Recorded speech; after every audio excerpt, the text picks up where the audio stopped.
Assalamualaikum warahmatullahi wabarakatuh. Alhamdulillah wassalatu wassalamu ala Rasulillah wa ala alihi wa sahbihi wa man wala amma ba'd. Alhamdulillah, segala puji bagi Allah Subhanahu wa taala pada malam ini yang merupakan malam yang kelima, siri yang kelima kita bersiaran melalui aplikasi Zoom ini. Majlis ilmu kita pada malam ini, moga-moga Allah sentiasa memberikan keberkatan daripada permulaannya sehinggalah kepada penghujungnya. Begitu juga kita memohon Allah memberikan kita rahmatnya, memberikan kita hidayah taufiq. Allah membuka pintu hati kita, Allah melapangkan dada kita, Allah mempermudahkan pembelajaran kita pada malam ini, yang mana kita tidak lain dan tidak bukan bertemunya kita pada malam ini adalah semata-mata kerana kita lakukan untuk mencari redha Allah Subhanahu wa taala. Kita nak jadikan Al-Quran sebagai panduan kepada kita. Jika dikaitkan dengan surah Luqman, kita ingin menjadi bapa, kita ingin menjadi ibu yang memenuhi, yang selari dengan petunjuk yang dinyatakan oleh Allah dalam surah Luqman, yang dipaparkan beberapa wasiat Luqman kepada anaknya. Malam ini merupakan siri yang kelima, merupakan siri yang terakhir. Kita membicarakan tentang Luqman yang Allah beri kepadanya hikmah. Malam ini kita insya-Allah akan melihat pesanan Luqman yang ke-9 dan pesanan Luqman yang ke-10. Pesanan Luqman yang ke-9 adalah merujuk kepada ayat yang ke-18, ayat yang ke-19. Maknanya pesanan yang ke-9, pesanan yang ke-10 berada pada ayat yang sama, iaitu ayat yang ke-19. Jadi sesiapa yang ada Quran terjemahan, tuan-tuan boleh merujuk kepada halaman 412, ayat yang kedua dan ayat yang baris yang terakhir pada muka surat 412. Izinkan saya memaparkan nota ringkas bagi kisah Luqman ini, yang mana nota ini insya-Allah saya akan kongsikan kepada tuan-tuan dan puan-puan setelah kita selesai mempelajari secara ringkas pesanan-pesanan Luqman ini insya-Allah. Baik, kita terus kepada pesanan yang ke-9. Okay. Pesanan yang ke-9 ini ada perkaitan dengan pesanan yang ke-7, ada perkaitan dengan pesanan yang ke-8. Kalau kita masih ingat, pesanan yang ke-8 yang berada pada ayat nombor 18, kita akan jumpa pesanan itu dikaitkan dengan kalau kita tengok dekat ayat tu, dikaitkan dengan wala tamshi, dikaitkan dengan, dipesan pada anaknya tentang apa? Tentang adab berjalan. Diajar kepada anaknya tentang adab berjalan. Okey, jadi pada ayat nombor 18, Luqman telah melarang kepada anaknya melarang kaitan jangan berjalan di muka bumi dalam keadaan maraha, dalam keadaan dia sombong. Kenapa tak boleh berjalan dalam keadaan maraha? Kerana Allah tidak suka setiap orang yang bersikap mukhtalin. Mukhtalin ni orang bersikap takbur. Ataupun dalam arti kata lain, orang yang merasa dirinya itu bagus daripada orang lain. Kerana perkataan mukhtal ada dikaitkan dengan kuda. Kuda, Arabnya kalimah kuda dipanggil al-khailu. Kuda kan dia suka tengok kuda berjalan. Macam mana kuda berjalan? Ketung-ketung mendada kan kuda kan. Kuda menunjukkan kehebatan dia. Jadi perkataan mukhtal dari sudut bahasa ada berkaitan dengan kalimah kuda. Jadi Allah Ta'ala tak suka. Maknanya Luqman ni dia bukan sekadar melarang anaknya buat dari sudut cara berjalan. Tetapi Luqman menerangkan kenapa tak boleh berjalan di atas muka bumi ini dalam keadaan yang maraha, dalam keadaan sombong. Beliau kata yang pertama, kerana Allah memang tak suka kalau orang berjalan dia rasa dia itu bagus daripada orang lain. Lepas tu fakhur, lagi membanggakan diri. Dalam merasa bagus, lepas tu dia pula nak menunjuk akan dia ni siapa. Dalam masa yang sama dia merendah-rendahkan orang lain. Maka Allah tidak suka. Okay. Jadi ayat nombor 18 ini Luqman mengkaitkan tentang cara berjalan yang Allah tidak suka. Okay. Jadi ayat yang ke-19 yang kita jadikan pesanan yang berikutnya, Luqman dia menerangkan kepada anaknya jalan yang macam mana yang anak dia perlu buat. Okey, kalau ayat nombor 18, Luqman melarang anaknya berjalan orang yang sombong, orang yang berlagak bagus, orang yang merendahkan orang lain. Okey, Luqman larang anaknya. Okey, tapi ayat 19 masih lagi berkaitan dari sudut adab dalam berjalan. Jadi ayat 19 ni dia adalah lawan kepada ayat nombor 18. Kalau ayat nombor 18 cara berjalan yang Allah tak suka, maka ayat 19 ini cara berjalan yang Allah suka. Jadi apa yang Allah suka? Kalau ayat 18 kata Allah tak suka cara orang berjalan mukhtal, fakhur, maka apa yang Allah suka? Maka Luqman menerangkan kepada anaknya, dia kata a'udzubillahi minasyaitonirrajim waqsid fi mashyika. Dia kata dan bersedahanalah fi mashyika, langkahmu semasa kamu berjalan. Maknanya Luqman kata bersedahana dalam berjalan. Dia kata dalam berjalan.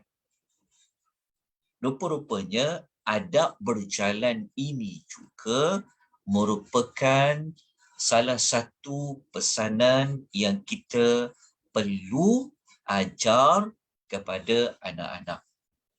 Kerana apabila kita berjalan, kita akan berhadapan dengan ramai orang.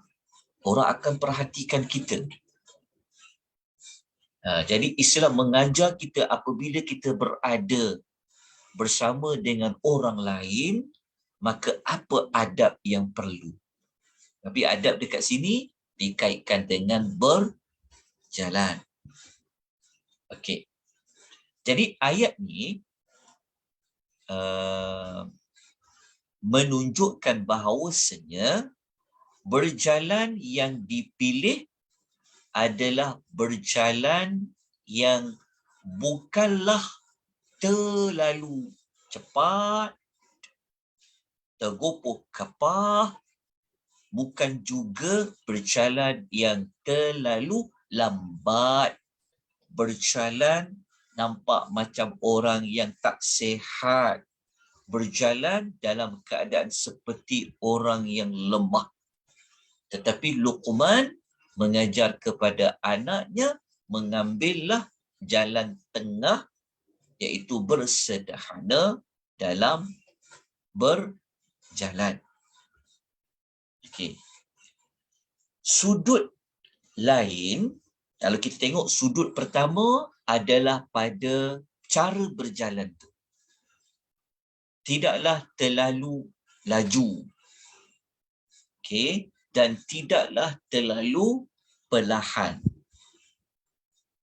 Okey, perlahan juga bermaksud tidaklah berjalan seperti mana orang yang sakit, orang yang lemah. Tetapi bersederhana. Okey, itu sudut yang pertama. Ada di kalangan para ulama, mereka melihat ayat ini dari sudut tujuan berjalan. Sebab ada perkataan waqsid. Waqsid, salah satu makna dia adalah bersederhana.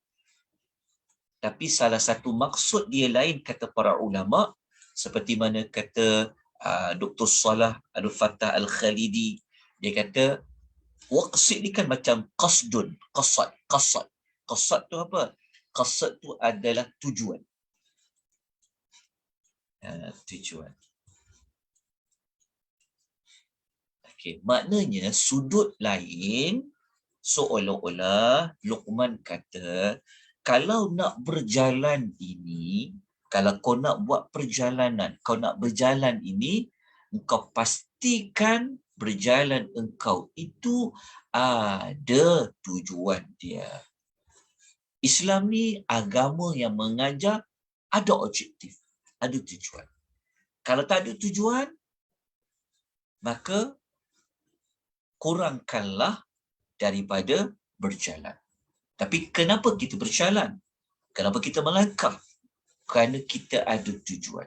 Jadi, kalau kita tengok sudut pandang dia dua sudut lah. Pertama dari sudut cara berjalan, adab berjalan. Yang kedua adalah setiap perjalanan itu mesti ada tujuan. Sudah pastilah tujuan itu tujuan yang Allah redha. Okay, itu sudut yang kedua. Dan ada pula di kalangan para ulama, mereka ni dia melihat pada konsep berjalan. Maksudnya macam ni. Kalau kita nak bergerak daripada satu tempat kepada satu tempat, satu cara macam mana? Kita berjalan kaki. Betul tak kan? Okey, jadi para ulama ni mengatakan bahawa ayat ni juga dikaitkan dengan bukan pada bentuk berjalan kaki tu, tapi pada melihat kenapa berjalan. Berjalan tu maksudnya salah satu cara nak sampai kepada satu destinasi adalah dengan berjalan kaki. Jadi para ulama mereka merujuk kepada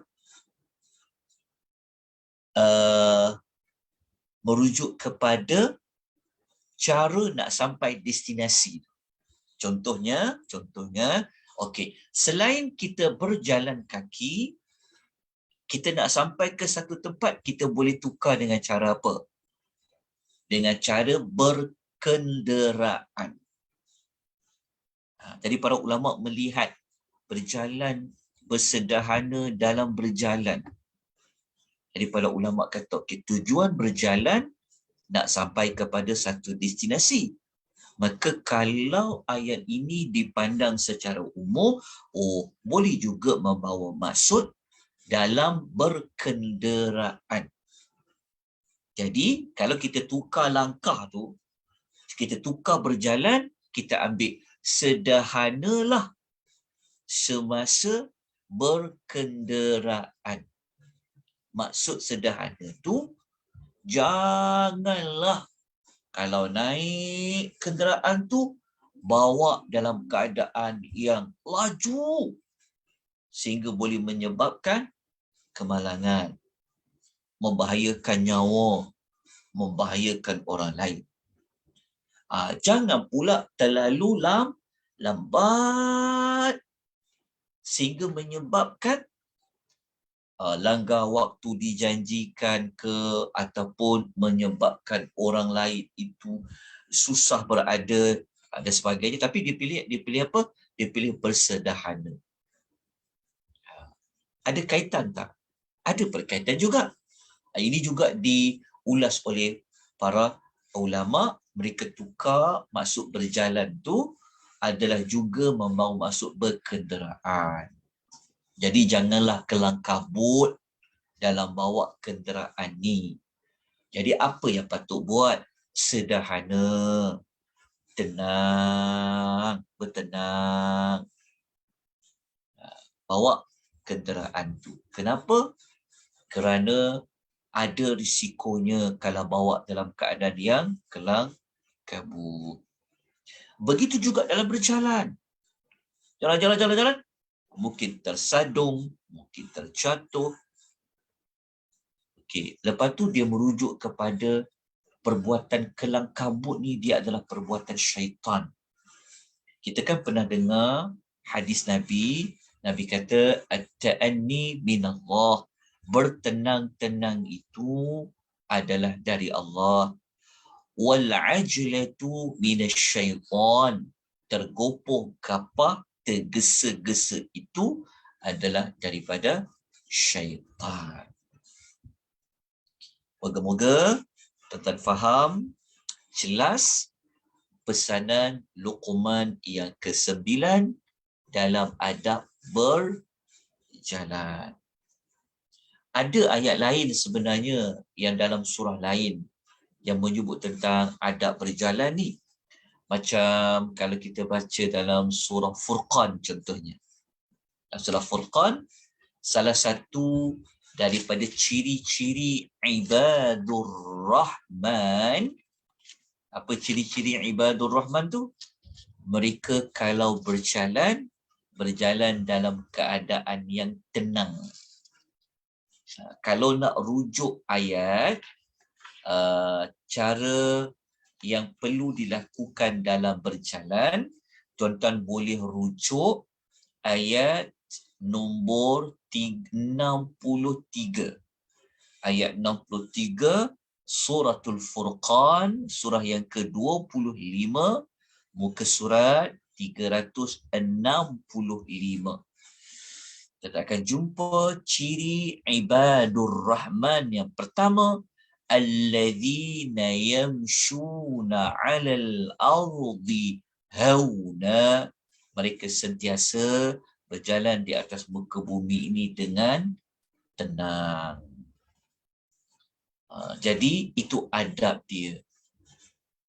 Jangan kupu-kupu. Ambil jalan pertengahan. Jadi inilah yang Allah suka. Yang Allah tak suka cara berjalan tu seperti mana ayat yang ke-18 yang telah pun kita bacakan. Jadi kita terus pergi kepada pesanan Luqman yang terakhir, yang ke-10, adalah dikaitkan dalam adab bercakap sesama manusia.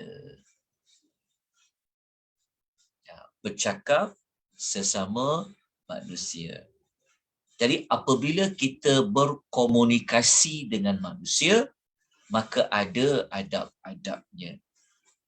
Adab yang dinyatakan dalam ayat yang ke-19 ini adalah dari sudut macam mana cara dia nak berkata-kata itu. Kita baca ayat dia. Waghdud min sautika. Luqman kata pada anaknya, dan rendahkanlah suaramu. Dia kata, perlahankanlah suaramu. Bukanlah sampai tak dengar, tapi cara bercakap dengan manusia ni perlulah lemah lembut.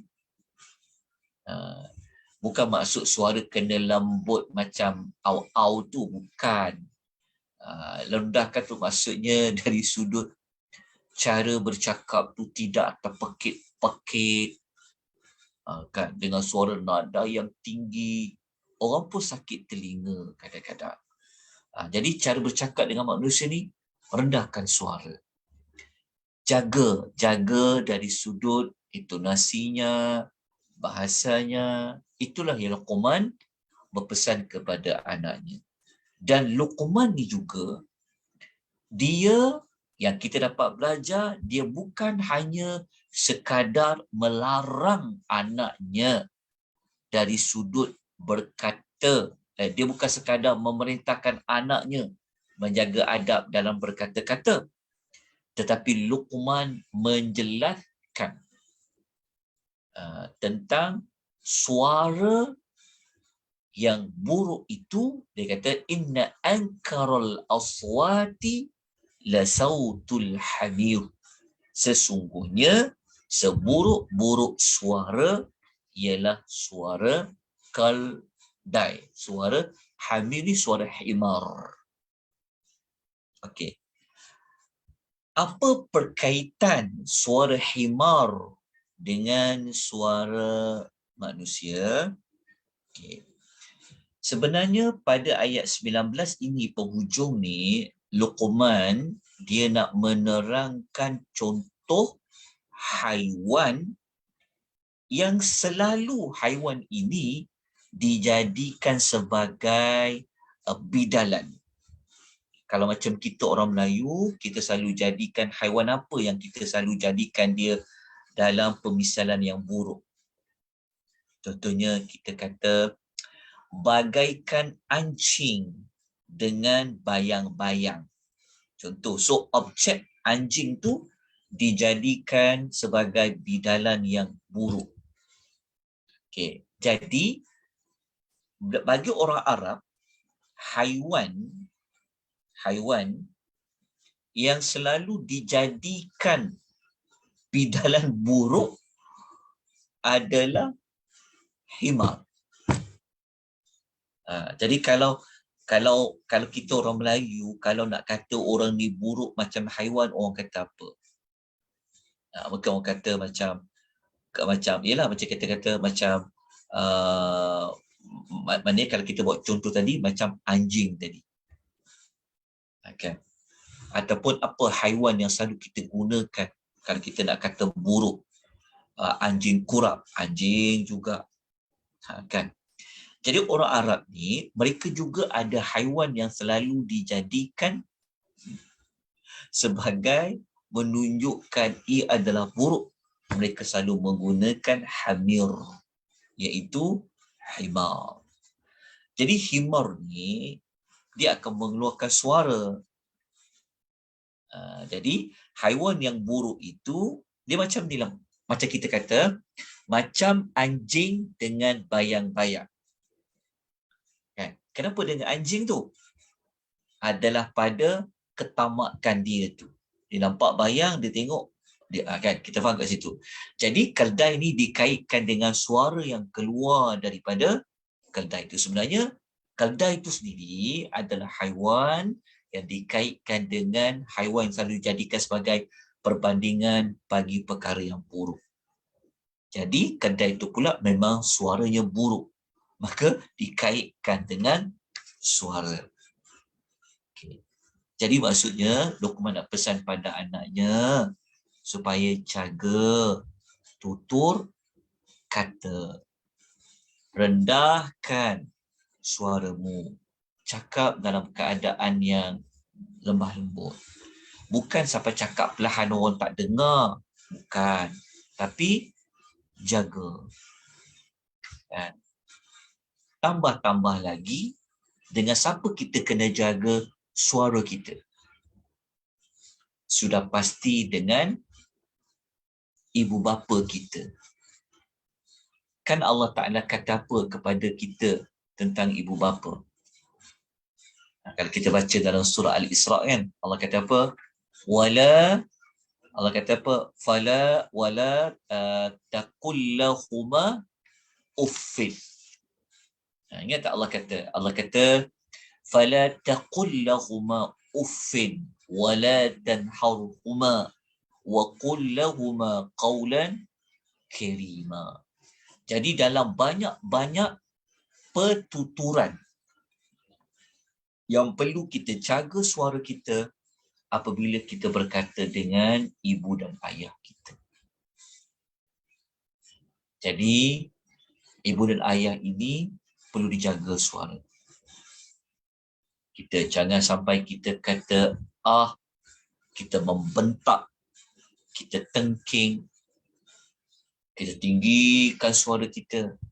Tetapi Al-Quran pesan, katakanlah kepada mereka berdua dengan suara yang karimah, suara yang baik, suara yang perkataannya yang mulia.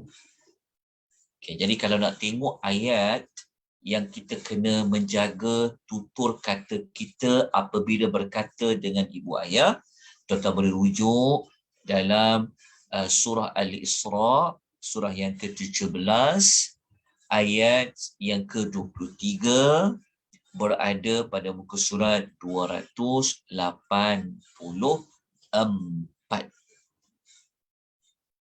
Okay. Jelas kat situ. Okay. Apatah lagi kalau kita nak memanggil Rasul, bercakap dengan Rasul, tapi Rasul dah tak ada. Kan? Tetapi ada para ulama mengkaitkan juga kalau kita pergi ziarah maqam Nabi ke, rendahkan suara. Tapi orang kita buat hingar bingar, itu sebenarnya tak kena.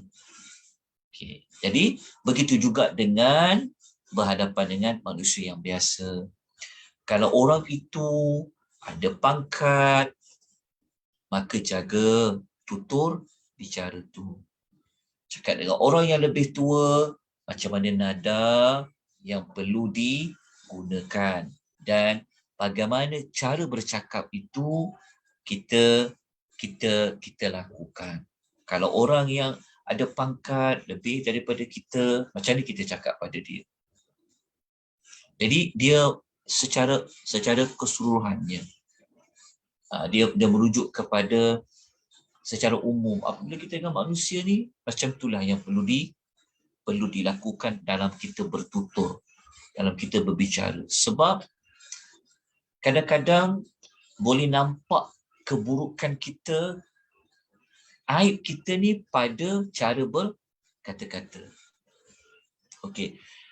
Kalau kita nak kaitkan dengan ayat sebelum ni, boleh juga dikaitkan dengan kita buat amal ma'ruf nahi mungkar.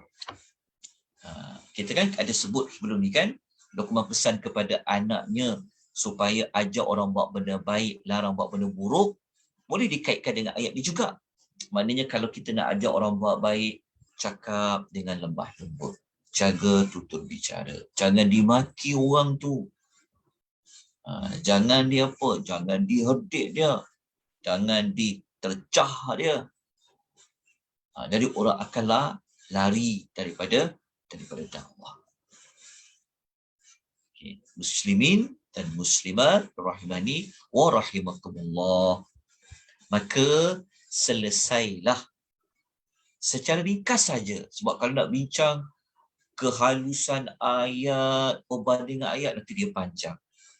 Jadi cukuplah kita mengetahui, sebab mungkin tuan-tuan dah biasa dengar, anggap dia sebagai pengukuhan. Okey, pesanan Luqman kepada anaknya. Baik. Secara kesimpulan, sekejap saya minta sekejap saja ya. Saya minta sekejap untuk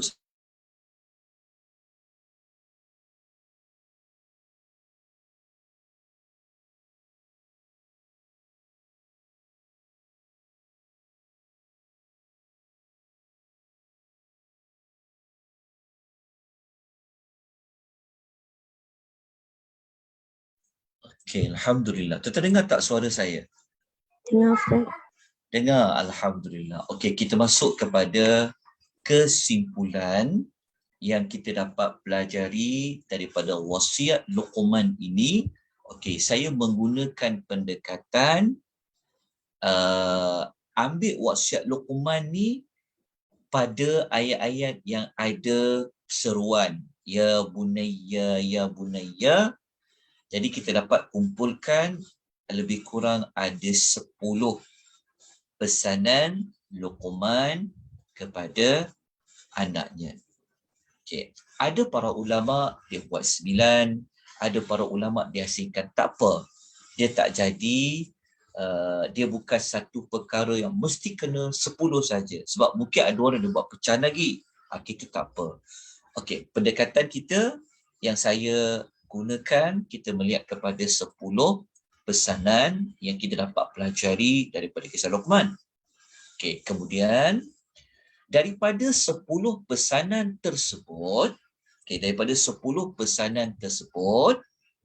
Luqman menggunakan metodologi menyuruh anaknya buat dan dia melarang anaknya daripada melakukan sesuatu.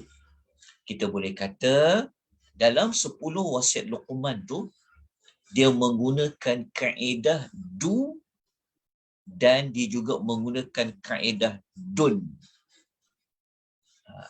Kalau perasan, ada 6 do. Do tu maksudnya Luqman kata pada anaknya, kau kena buat tu. Pada anaknya ada 6.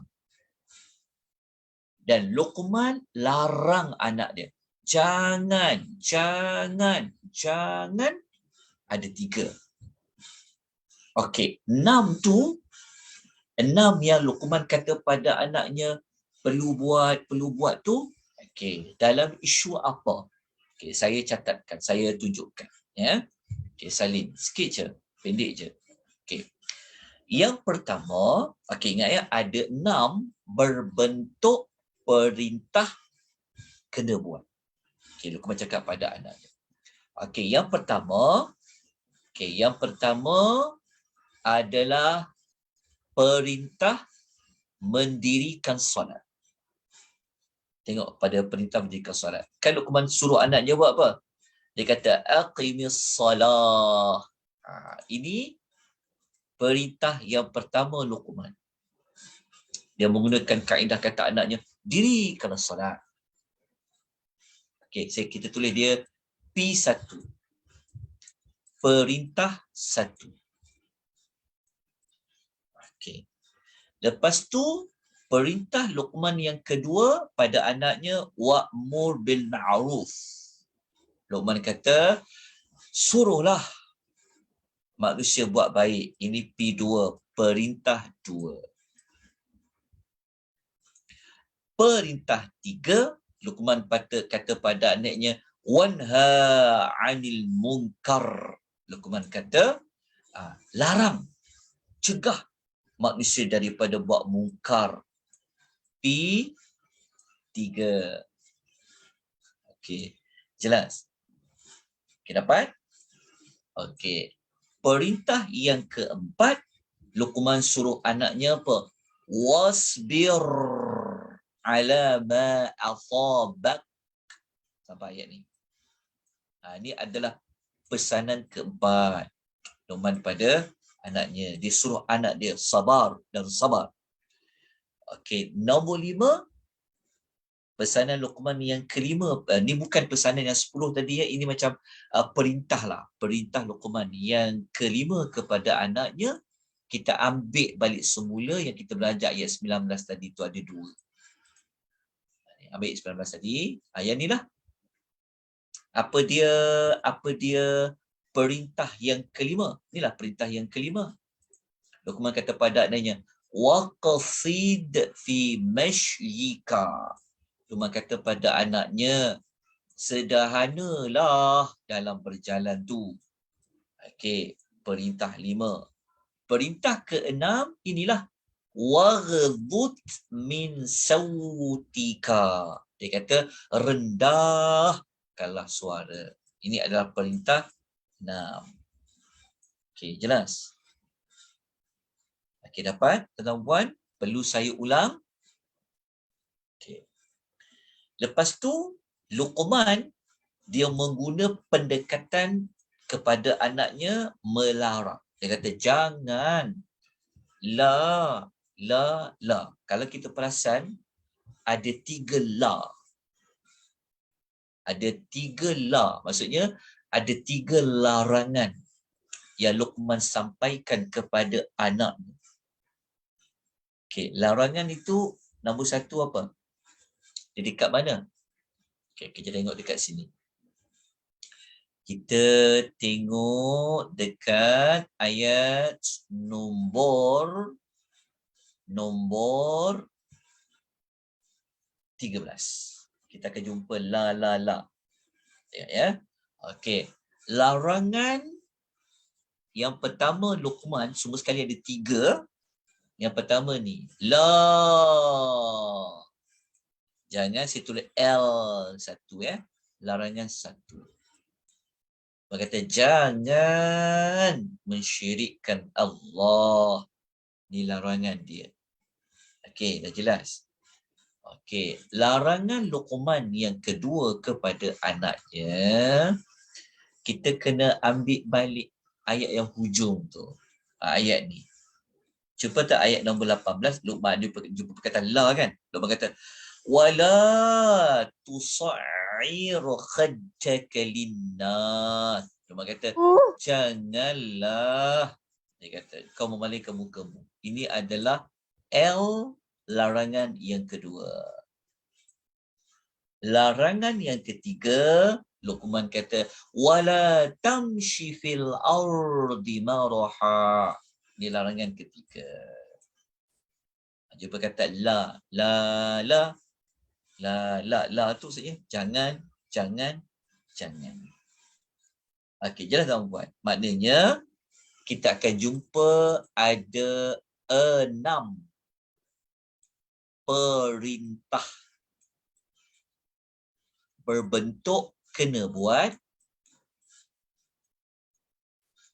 Okey, perintah buat. Dan ada 3 perintah jangan buat. Okey, jelas. Dapat salin? Sempat salin? Okey. Kemudian masih ingat lagi Luqman dalam dia menyuruh, dalam dia melarang, dia selitkan sekali dengan sebab apa dia suruh anaknya buat dan sebab apa dia larang anak dia buat. Okay. Kita jumpa tahu, sebelum ni kita belajar kan? Contohnya, waktu kita belajar ayat yang Luqman kata pada anaknya, jangan syirikkan Allah. Luqman bagikan justifikasi. Apa justifikasinya ni? Dekat sini. Dia kata, sesungguhnya syirik itu benar-benar kezaliman yang agung. Dia bagi justifikasi. Kita tulis dia J1. Justifikasi 1. Okay. Bukan sekadar dia larang, tapi dia menerangkan kenapa anaknya tak boleh buat. apa yang dilarang. Okey. Dah jumpa? Dapat kan? Okey. Kemudian mari kita tengok justifikasi yang lain. Okey, Luqman ketika dia nak nasihat anaknya tentang ilmu Allah yang maha dalam ni, Luqman terangkan. Inilah Luqman letakkan. Kan macam mana Allah Taala boleh tahu benda yang tersembunyi, tersorok, benda yang kecil, kan? Luqman bagikan justifikasinya. Allah tu maha latif, maha khabir. Justifikasi lah ni. J2. Justifikasi yang kedua. Teknik yang macam ni lah kita kena ikut. Bukan sekadar kita mengkhabarkan nanti Allah akan hisap semua benda yang kau buat dekat dunia ni. Kan, ringan ke, tersembunyi ke. Tapi kita kena kukuhkan. Macam mana Allah Ta'ala tu dia boleh tahu benda yang ringan, benda tersembunyi. Kita kukuhkan dengan nama-nama Allah. Kerana Allah tu adalah latifun khabir. Okey, jelas? Faham? Okey. Kemudian, Luqmanul Hakim. Dia sebut lagi. Ingat tak? Dia jelaskan pada anaknya. Kenapa dia pesan pada anaknya? Dia bagi penjelasan tentang inilah. Dia buat pembuka, dia kata inna dzalika min azmil umur. Dia kata 4 perkara ni nak sembahyang, buat amal makruf nahi munkar ni, dia kata sabar ni, dia kata benda-benda ni termasuk dalam perkara yang kau kena buat betul-betul. Kau kena perlu mujahadah. Itu justifikasi juga. Kita letak dia justifikasi 3. Okey. Lepas tu, Luqman, dia cakap pada anaknya, ingat tak? Kenapa dia tak bagi anaknya berjalan, memalingkan muka dalam berjalan? Lepas tu berlagak sombong, Luqman bagi justifikasi. Innallaha la yuhibbu kulla mukhtalin fakhur. Dia terang pada anaknya. Kenapa tak boleh berjalan dalam keadaan palingkan muka, dalam keadaan sombong? Kerana Allah tu tak suka. Kenapa Allah tu tak suka? J4 kan? Justifikasi 4. Sebab orang rasa dia lebih pada orang lain, dia rasa bangga, nak tunjuk diri dia. Sebenarnya tak patut pun dia nak rasa belagak. Sebab apa? Sebab apa yang ada pada orang yang nak belagak tu, nak rasa dia bagus, dia orang lain, sebenarnya itu semua milik Allah. Kan tak patut pun kalau kita belagak dengan pangkat. Pangkat tu siapa yang bagi? Itu dikaitkan dengan Allah tak suka. Okey, jelas Okey, lepas tu kita pergi justifikasi yang lain. Okey. Ayat akhir sekali kita baca tadi. Luqman apabila dia kata pada anaknya, dia rendahkan suara, dia bagi justifikasi. Kenapa? Kerana suara yang buruk itu adalah suara seperti suara himar. Ini justifikasi yang ke-5 ke-6. 5. Okey. Jelas tuan perempuan? Okey, kesimpulan dia. Okey, lepas tu kesimpulan dia yang lain. Sebab ni sila akhir nak habis dah. Okey, Luqman ketika dia pesan pada anaknya, ni kita sebut awal-awal dah. Luqman dia pesan anaknya 2 sudut. Bukan hanya jaga hubungan dengan Allah saja, tapi ambil berat juga hubungan sesama manusia. Jangan kita pesan anak kita hanya pada Allah saja, dengan Allah, tapi pesan juga dengan hubungan dengan manusia. Yang kita sebut tadi itulah cara berjalan, nasihat orang, lepas tu Okey, bercakap. Okey. Kemudian kesimpulan yang kita dapat belajar juga, Luqmanul Hakim. Dia bagi nasihat kepada anaknya dari sudut ini. Dia cerita anaknya, dia bagi nasihat yang berbentuk apa? Nasihat yang mengandungi maklumat skop ini. Ada berkaitan dengan Allah, berkaitan dengan akidah, berkaitan dengan iman. Lepas tu Luqman menerangkan tentang ibadah, macam solat, amar ma'ruf nahi munkar, kan.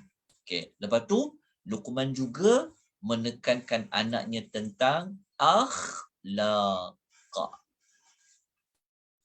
Berkaitan dengan akhlak.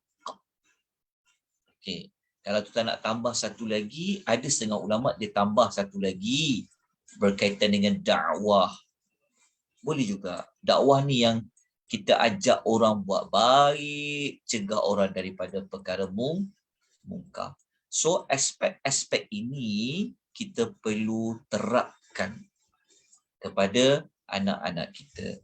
Ada isu yang kita tapi yang pertama bab akidah dululah, syirik dari itu. Lepas tu dari sudut ibadah, jangan lupa pesan. Kemudian tengok anak tu, karakter dia macam mana, ajar dia tentang adab ataupun akhlak ataupun kita kata etika. Okey, etika sosial dengan manusia macam mana. Okey, kemudian ajar kepada anak itu bahawa kamu perlu mengajak orang buat kebaikan, cegah orang daripada buat kemungkaran, dikaitkan dengan dakwah. Okey. Jadi itulah kesimpulan ringkas yang dapat saya kongsikan untuk pengisian siri akhir pada malam ini.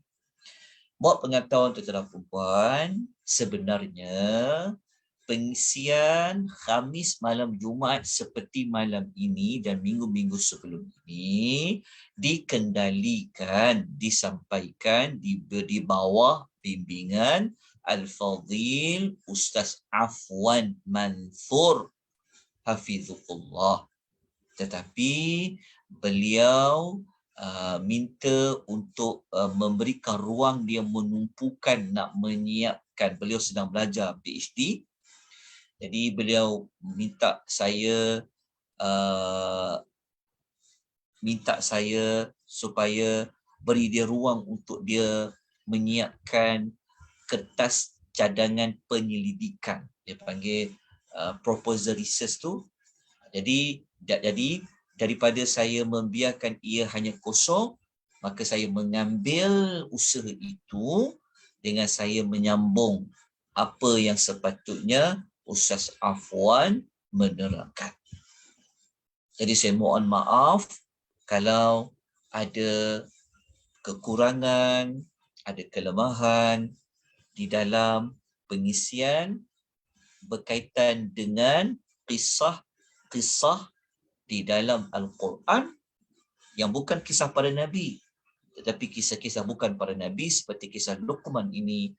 Kalau ada perbezaan dari sudut penyampaian, penerangan dan sebagainya, kalau ada kekurangan, saya mohon ampun dan maaf.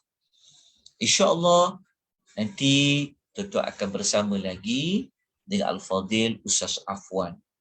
Apa maklumalah daripada beliau, insyaAllah nanti saya akan maklumkan kepada tuan-tuan dan puan-puan. Okay. Jadi sebelum kita berpisah, saya nak tunjukkan pada tuan-tuan dan puan-puan apa tajuk kisah-kisah dalam Quran yang tuan-tuan dah belajar dan tuan-tuan akan belajar. Okey.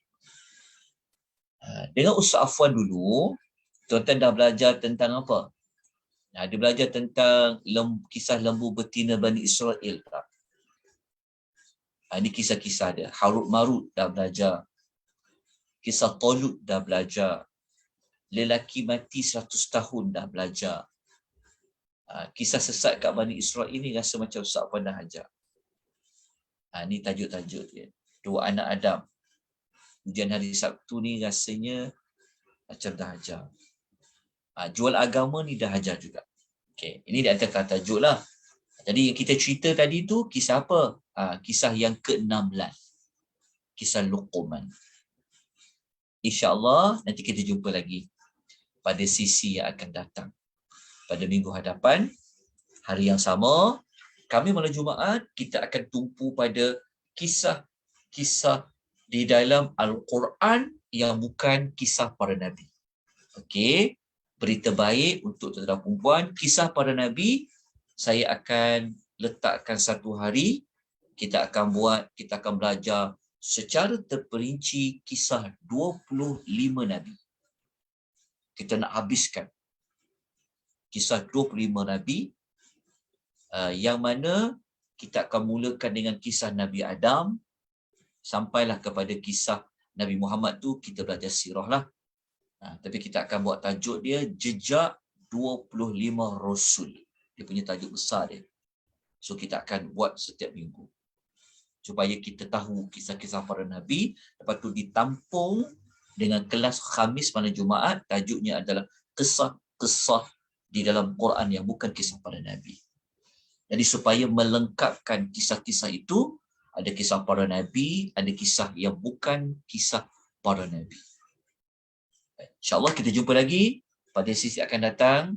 Mohon maaf atas kelemahan kekurangan. Nota nanti saya baiki sikit lagi. Kita tunggu, saya akan maklumkan dan buat ibahan kepada tuan-tuan dan puan-puan. Jadi kita sudahi dengan tasbih kafarah. Subhanakallahumma wa bihamdika asyhadu an la ilaha illa anta astaghfiruka wa atubu ilaik. Wabillahi taufiq wal hidayah. Wassalamualaikum warahmatullahi wabarakatuh.